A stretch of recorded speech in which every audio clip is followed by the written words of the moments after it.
Good morning, students. Welcome back to RAKVP e-learning. In today's lecture, we will learn about our 14th chapter, that is the second chapter of Geography, India, Location, Geological Structure and Physiography 2.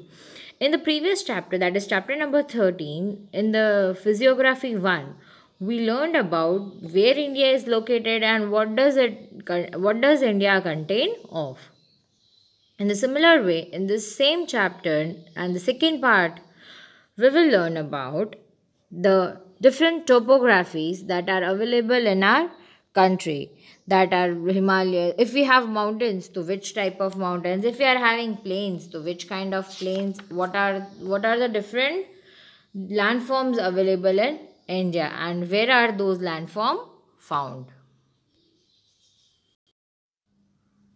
So, dear students, talking about the location, in the last chapter, we have learned that our Earth is divided into two hemispheres, northern hemisphere and southern hemisphere.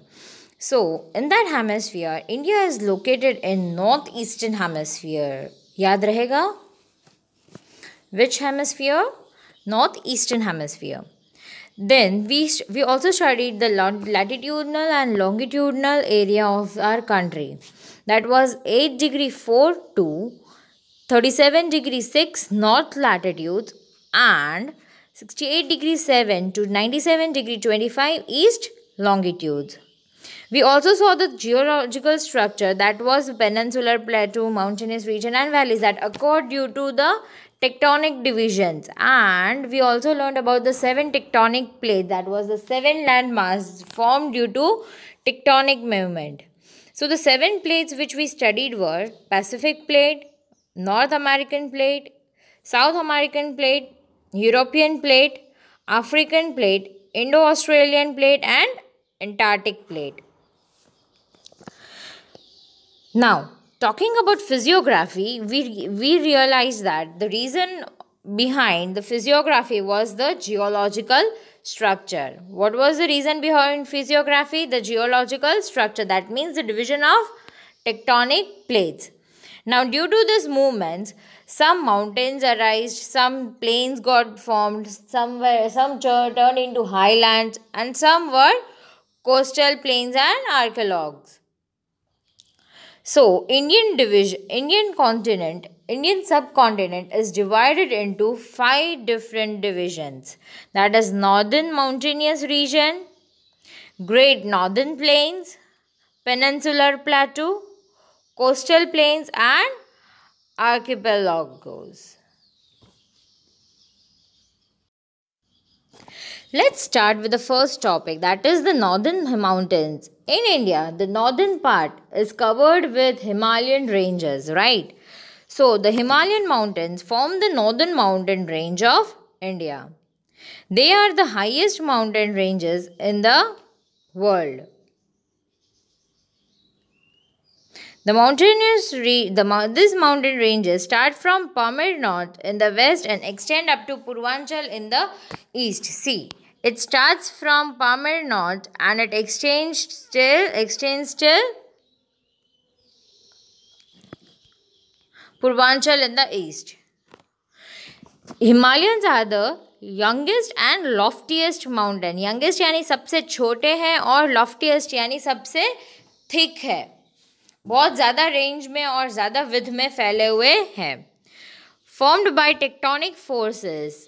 Tectonic force यानी कि हमने tectonic movement में last chapter में ऐसा देखा था कि अर्थ जो है उसमें डिफरेंट प्लेट्स की मूवमेंट हुई थी, जिसमें हमने 2-3 टाइप्स की डिविजन्स पढ़े. डाइवर्जन प्लेट्स है, कन्वर्जन प्लेट्स है, और थर्ड वाला कौन सा था बच्चे लोग, याद है?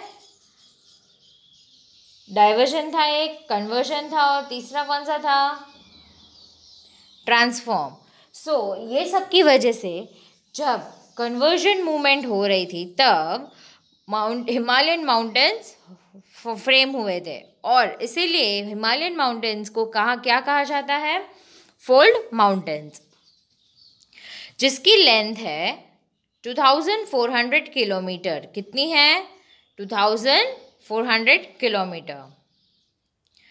The area of width can vary from place to place. जैसे कि कश्मीर में 400 किलोमीटर है, तो वेरेज अरुणाचल प्रदेश में कितनी है, 160 किलोमीटर. तो उसकी विथ एरिया वाइज डिफर कर रही है.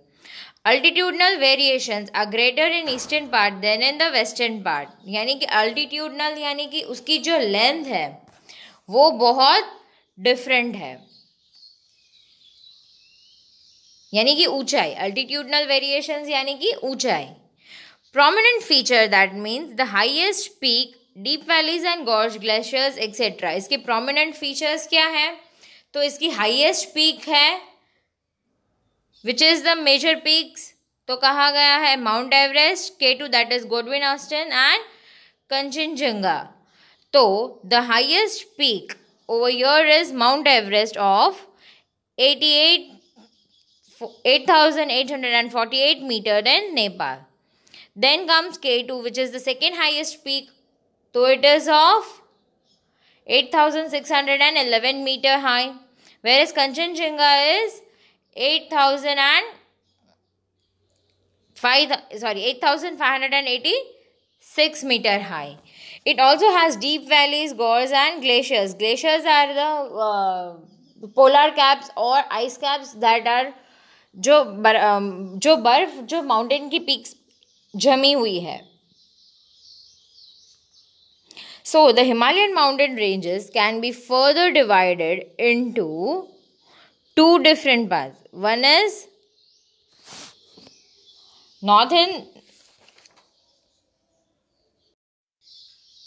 the greater Himalayas that are inner Himalayas and the transformed Himalayas. तो जो transformed Himalayas थे वो north of the great range of Himalaya है. कौन सी है, northern range यानी कि north Himalayan region. और दूसरा जो है वो greater inner Himalayas यानी कि eastern Himalayas. Now talking about the same thing, जो northern mountains है, let me clarify it over here. These are the northern and these are the eastern. So the most of the part of this Himalayan range lies in Tibet. Northern कहाँ पे ज़्यादातर फैला हुआ है, तिब्बत में, इसलिए उसको तिबेटियन हिमालय भी कहा जाता है.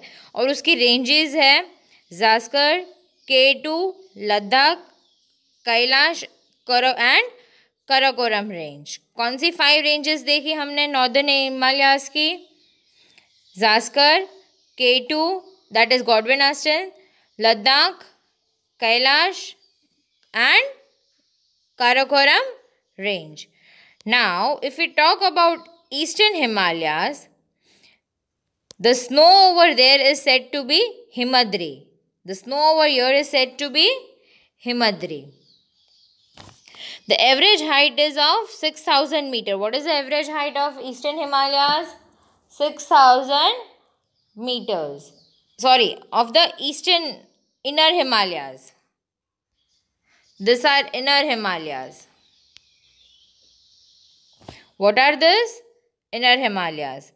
The most are the continuous ranges. The ranges are continuous. It also has composition of granite.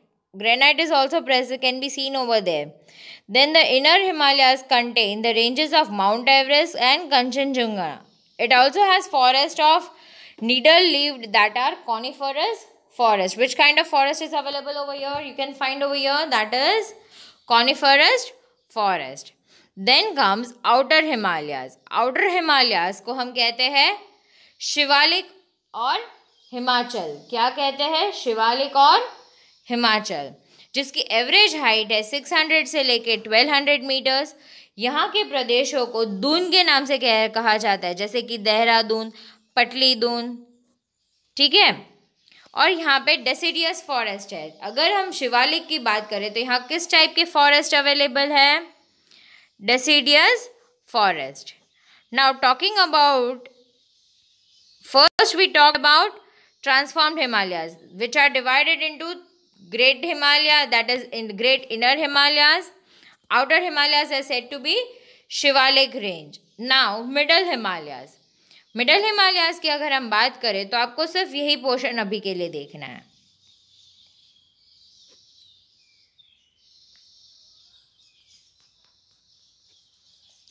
तो इसकी हाइट है 3500 मीटर से लेके 4500 मीटर तक। Most of this valleys are situated in hill station. तो यहाँ पे अब हिल स्टेशंस भी डेवलप हो गए, जैसे कि काठमांडू है, कश्मीर है, नैनीताल है। यहाँ पे 3 मेजर रेंजेस फाइंड करते हैं आप, पीर पंचल, धौलाधार एंड महाभारत। किस टाइप के फॉरेस्ट है? वो फॉरेस्ट जहाँ पे ब्रॉड लीव्स है, और यहाँ पे क्योंकि ब्रॉड लीव्स है इसको एवरग्रीन फॉरेस्ट भी कहा जाता है। क्या कहा जाता है? Evergreen forest. Now comes eastern Himalayas. Eastern Himalayas or Purvanchal Himalayas. हमने कहा ना कि अफगानिस्तान से लेके जो इंडिया, नेपाल, भूटान, तिब्बत से पार्ट होते होते हुए म्यांमार तक, पूर्वांचल तक जाके पहुंचती है। तो Purvanchal are the eastern Himalayas of our country. Brahmaputra marks the eastern border of the Himalayas. उसके पास कौन सी रिवर है जो ईस्टर्न बॉर्डर मार्क करती है हिमालयाज की? तो वो है Brahmaputra. Beyond Dihang gorge Himalayas bend sharply towards south. अब किस तरफ से वो बेंड होती है? साउथ की तरफ। पहले वो एक आर्क फॉर्म में थी, राइट? कैसे फॉर्म में थी? आर्क शेप में। जैसे ही वो दिहांग गॉर्ज को क्रॉस करती है वो शार्पली साउथ की तरफ बेंड होने स्टार्ट होती है। And from the eastern hills और Purvanchal which run through the north east India are mostly composed of sandstone. किस टाइप के? जैसे कि हमने अपर हिमालयाज में, नॉर्दर्न हिमालयाज में ग्रेनाइट का कंपोजिशन देखा था, वैसे यहाँ पे किस चीज़ का कंपोजिशन दिख रहा है हमें? सैंडस्टोन का। Patkai hills, Naga hills, Manipuri hills, Mizo hills and Mishmi hills are some of the hills that are available in eastern Himalayas. See, this is the arc shape. Can you see the arc shape? And this part is northern Himalayas, this part is eastern Himalayas. Now Himalayas are classified on the basis of geographic location. तो सी, Punjab Himalayas, Kashmir Himalaya and Himachal Himalaya. तो वो कहाँ पे है? तीनों located Indus river और Sutlej river के बीच में। कुमुन हिमालयाज कहाँ पे है? सतलज रिवर और काली रिवर्स के बीच में। नेपाल के जो हिमालय है वो काली और टिस्टा रिवर के बीच में है, और आसाम वाले हिमालयाज टिस्टा और दिहांग के बीच में है। तो रिवर वाटर बॉडीज जो हिमालय से फ्लो करती है वो इस माउंटेन को अलग अलग पार्ट्स में डिवाइड कर रही, लेकिन ये सारे माउंटेन एक ही रेंज में है। हिमालय के अगर हम सिग्निफिकेंस देखें तो स्ट्रैटेजिक सिग्निफिकेंस उसकी ये है कि एक नेचुरल फ्रंटियर है इंडिया के लिए, जो हमें चाइना, पाकिस्तान और अफगानिस्तान जैसी कंट्रीज से प्रोटेक्ट करता है, राइट? वो हमें अपर पार्ट से प्रोटेक्ट करता है। Talking about the climatic significance, though it prevents us further from the northward movement of summer monsoon and also prevent cold northern winds from Siberia to enter into India. जो cold wind पास हो रही है उससे भी हमें protect करते हैं। दूसरी चीज़ की जो हमारी समर मानसून है उसको वो पास आउट नहीं होने देते, क्लाउड्स को वहीं पे टकरा के रोक देता है। एग्रीकल्चर इम्पॉर्टेंस अगर हम हिमालयाज का देखें तो river from Himalayas deposits a lot of sediments in the foothills. So over there the agriculture productivity is very fine because over there is a lot of fertility available in the soil due to the sediments that are coming through the washing of land. Economic significance, hydroelectric power की जो potential है वो Himalayan river से start होती है, plus Himalayan timber, plus Himalayan herbs and medicinal plants. Himalayas herbs and medicinal plants के लिए भी फेमस है। टूरिज्म सिग्निफिकेंस तो कहा गया है कि it comprise of large ecological biodiversity, natural views and hill station. इसलिए वो एक हिल स्टेशन का काम करती है। क्यों? क्योंकि वहाँ पे बहुत बड़ी टूरिज्म है, वहाँ लोग बहुत घूमने जाया करते हैं। सो this was about the northern mountain ranges in which we studied about Himalayas, northern Himalayas and eastern Himalayas. Northern Himalayas में भी हमने इनर एंड आउटर देखे, जिसमें शिवालिक और हिमाचल के बारे में हमने पढ़ा, और ईस्टर्न में हमने उसके अलग अलग डिविजन्स के बारे में देखा। Then north Indian plains. Now talking about the second part that we learned about our physiography was Great North Indian Plains. So formed by depositional work of rivers through Indus, Ganga and Brahmaputra. जब ये तीन बड़ी महानदियाँ अपने साथ कोई depots mountain से जब आ रही है, these are perennial rivers, right? It has water throughout the year and it comes in, it emerges from the, where does it emerge from? From the mountain. So from mountain it brings lot of deposits with it. So from that deposits, the North Indian plains were formed. See the area, 2,400 kilometer long. How long is it? 2,400 kilometer. And its width vary from 240 kilometers to approx 320 kilometer. It is again divided into sub-3 divisions. Punjab plain, that is formed due to Indus, Ganga plain and Brahmaputra plain. याद रहेगा 3 different north plains के divisions, Punjab plain, Ganga plain and Brahmaputra plain. Now Punjab plains, now we will study about 3 different plains. Punjab plain, that is formed due to the tributaries of Indus, and its majority part lies in Pakistan. Now, why is it said to be Punjab? Punjab is a combination of 2 words, Pan plus Jab. Over here, Panj means, over here, Panj means 5 and Ab means water. What is it said to be? Panj means 5 and Ab means water.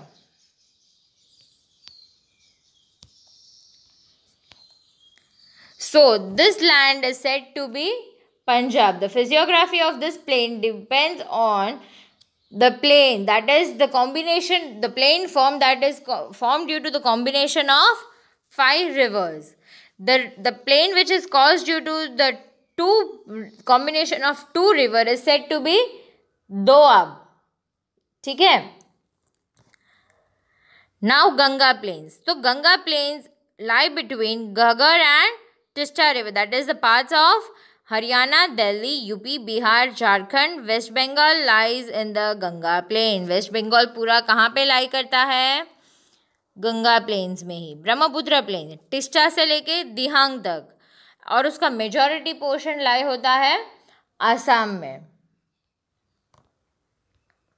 See the 3 divisions. कौन से 3 divisions हमने देखे? Ganga, Punjab plains, Ganga plains and Brahmaputra plains. So these are the 3 divisions of Punjab plains, Ganga plains and Brahmaputra plains. Northern plains के subdivision. So these are 4 divisions, that is Bhabur, Terai, Bangar and Khadar. तो भाबर की बात करें तो it lies along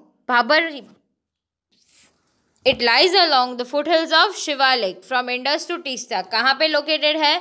तो in the foothills of Shivalik. कहाँ से कहाँ तक? इंडस से लेके टिस्टा तक.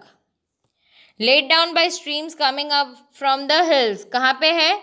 कैसे बना है? तो जो streams हिल से आ रही है उसके साथ जो डिपॉजिट्स लेके आ रही है उसकी वजह से बन रहा है. Comprises of pebble studded rocks, that means the highly porous bed plain, बहुत porous है.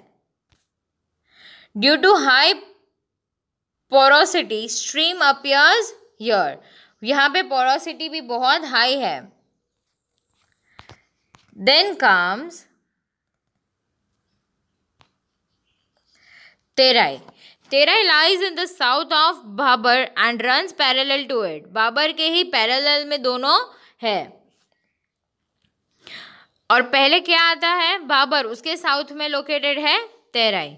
Marked by reemergence of underground streams of Bhabar belt. कैसे इमर्ज हुआ था? तो अंडरग्राउंड स्ट्रीम की वजह से। यहाँ पे एग्रीकल्चरल लैंड बहुत अच्छा है क्योंकि यहाँ पे हाईली एल्यूवियल सॉइल डिपॉजिट्स मिलते हैं।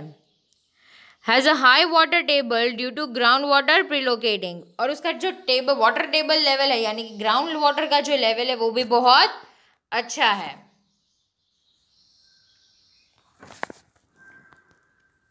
देन खादर। तो खादर प्लेन्स जो है वो फ्लड प्लेन्स कहा जाता है क्योंकि वो जब वाटर एक जगह एक बार वाटर आने के बाद जब वहाँ से वो वापस वाटर चला जाता है तो वो अपने साथ डिपॉजिट्स छोड़ के जाता है। तो वो जो डिपॉजिट्स छोड़ के जाता है वो खादर प्लेन बना है। और ये सॉइल बहुत ज़्यादा फर्टाइल होता है और एग्रीकल्चर के लिए बहुत अच्छा है। ये बिल्कुल भी नॉन पोरस है यानी बिल्कुल भी सैंडी नहीं है, एकदम क्लेई और लोमी सॉइल है। वेरेज भंगार की बात करें, भांगर, तो भांगर प्लेन्स जो है वो alluvial terrace lying about the level of flood plains. वो फ्लड प्लेन्स कौन से हैं? खादर। तो खादर के एकदम ऊपर वाले एरिया में है। ये ओल्ड एल्यूविलियम डिपॉजिट से बने हैं। ये एकदम कोरस इन नेचर है जिसमें कंकर यानी कि noodles, lime noodles, pebbles, gravels available है। Soil of this region is locally known as Kankar. क्यों कंकर? Because it has small limestone and pebbles in it. Okay.